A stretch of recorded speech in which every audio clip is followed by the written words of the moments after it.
Sa dinami-rami ng mga tao, sa hinaba-haba ng panahon, at sa nilawak-lawak ng Cause shall a man, the word of God tells us, a man shall leave his father and mother and shall cleave unto his wife, and they shall become one flesh. pabor sa akin ang mundo,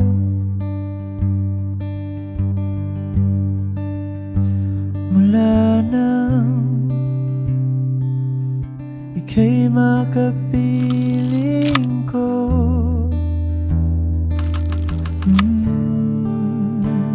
At sa tagal ng ating pagsasama, lumalalim pang nadarama. Kaya Mia, nagpapasalamat ako sa Panginoon dahil nakilala kita. Dumating na din yung araw na pinakihintay natin. Pag si Lord talaga ang gumawa ng plano sa buhay, ibibigay niya yung para sa iyo. Sa harap ngayon na nandito, gusto kong ipaalam sa iyo kung gaano ako nagpapasalamat na dumating ka sa buhay ko. panahon, at sa nilawak-lawak ng Mimio, finally, hanap nandito na tayo sa araw na pinakihintay natin. Hindi ko mapaliwanag ang sayang nararamdaman ko ngayon na magkaharap tayong dalawa sa harap ng mga taong mahal natin. Truly a big blessing na pinakilala ka sa akin ni Lord. Pagkatapos mga pinagdaanan sa buhay, akala ko wala na talagang darating sa buhay ko para mahalin ako, pati na rin ang audition ko. Lagi kong pinagdarasal na sana may dumating kung tatanggapin ako ng buong buo.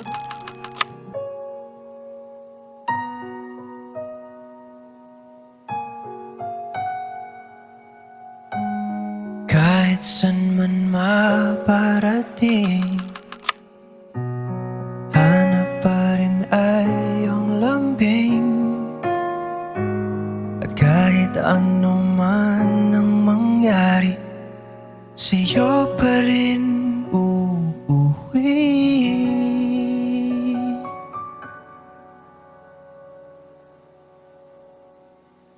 Palagi.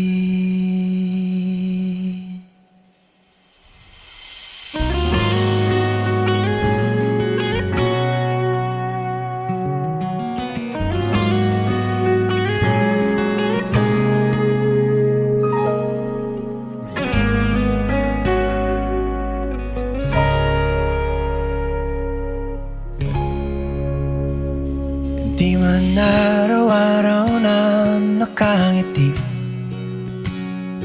ilang beses na rin tayong humihindi. Di na mapilang ang ating mga tampuhan, away ba't di natin di na namamalayan? Eto tayo, ngunit sa huli, palagi babalik pa rin sa yakap mo hanggang sa huli. Palagi pipiliin kong maging sa'yo, ulit-ulitin man, nais kong malaman mo, iyo ako, palagi.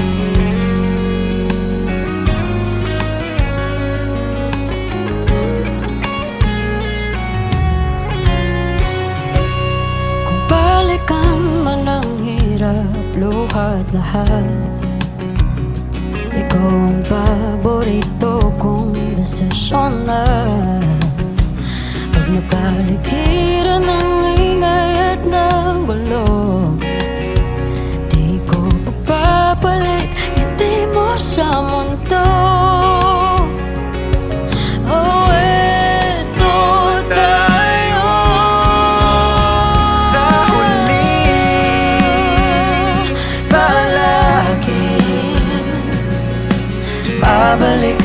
rin sa yakap mo hanggang sa huli.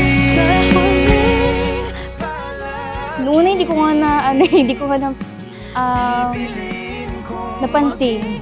Pero, naalala ko that time, ginagawa niya ako ng kape.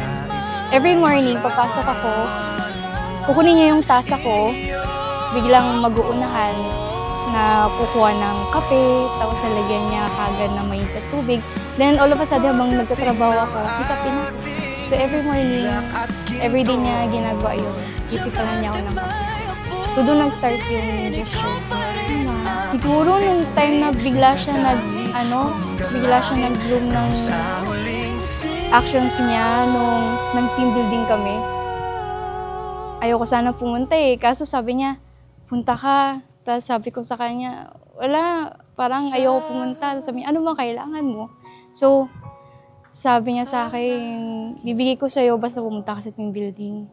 So, yun, bigay niya, tapos nag-ukulele siya. As in, lahat ng kilos niya, mahalata ko na talaga na may gusto talaga siya sa akin.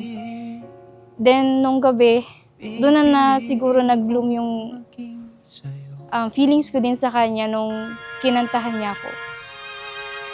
You, yung kanta niya sa by Basil Valdez.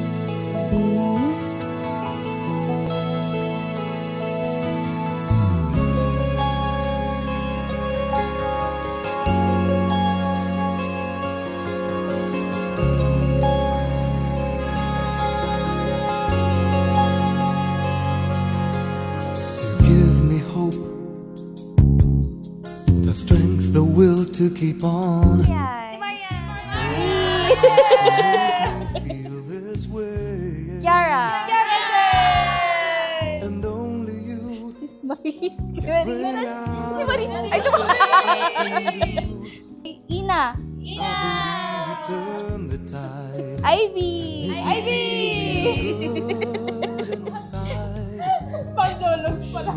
Juvenal! I'm about to give up. Bunny! When no one KB Joyce! Nung una po, parang ano po, ang sobrang ganda niya po kasi talaga.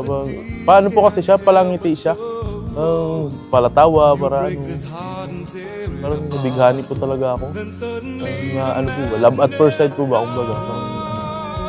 Pagpasok, siyempre, yung upuan po namin, ganun eh. Dito siya. Siyempre, sulap-sulap po. Pag tumatawa, kinikilig ka rin. Parang ganun. Parang high school yung datingan po. who fills the emptiness in me. It changes everything you see when I know I've got you with me. I take you, Ella Joyce Baluyot, Push me up to be my bread and wife, when I'm to have and to hold in.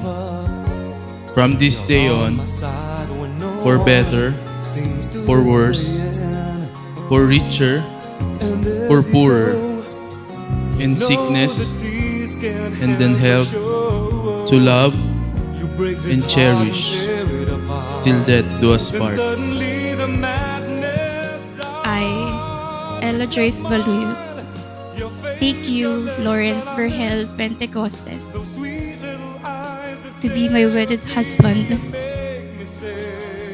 to love and to hold, from this day forward, for better, for worse, for richer, for poorer, in sickness and in health, to love and cherish, till death do us part,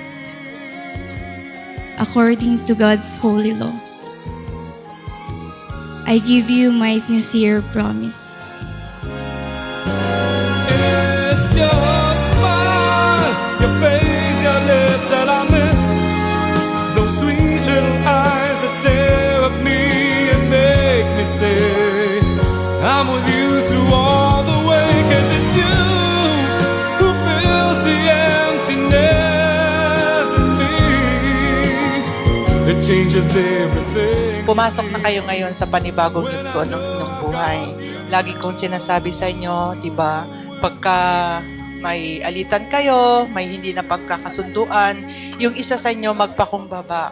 Kasi hindi naman ibig sabihin na nagpakumbaba yung isa, ibig sabihin siya na yung may kasalanan, di ba? Dapat talaga meron kayong give and take. Lawrence, siguro kanina nasabi na ni Pastor kanina, di ba? Napakaganda message ni Pastor. Kaya yun ang nakikita ko. At the same time, my message to you too. Huwag nyo na rin gayahin si mami at saka si daddy mo. Bakit? Simula girlfriend hanggang ngayon, nag-aaway kami. Okay? Pero, honestly, hanggang ngayon, kami pa rin. Bakit? Naroon kasi ang pagmamahal namin sa bawat isa. First of all, I'd like to congratulate both of you for saying I do. For choosing love over fights and conflicts. And for choosing each other, even after knowing your flaws and unlikable traits. May onti lang akong alam sa relationship nila, lalo na nung unang meet nila sa work. Syempre nakakwento niya rin sa akin si Ella. Ayun. Tingin ko nasa parehas na stage sila na di nila mapili kung sino yung para sa kanila. Pero in the end, tama yung pinili nilang dalawa. Ayun. Magpapasalamat po ako sa lahat ng pumunta po. Sa mga umuwi po, galing pa po sa malalayo. Thank you po sa pagpunta niyo po, sa pag-witness po ng pag-iisang dibdib namin po ni Ella. Pasensya lang po, medyo napagod po yung bride po. Maaga pa po kasi kanina. Pero thank you po dahil hindi po kayo nagsiuwian at pinatapos niyo pa rin po. Thank you po.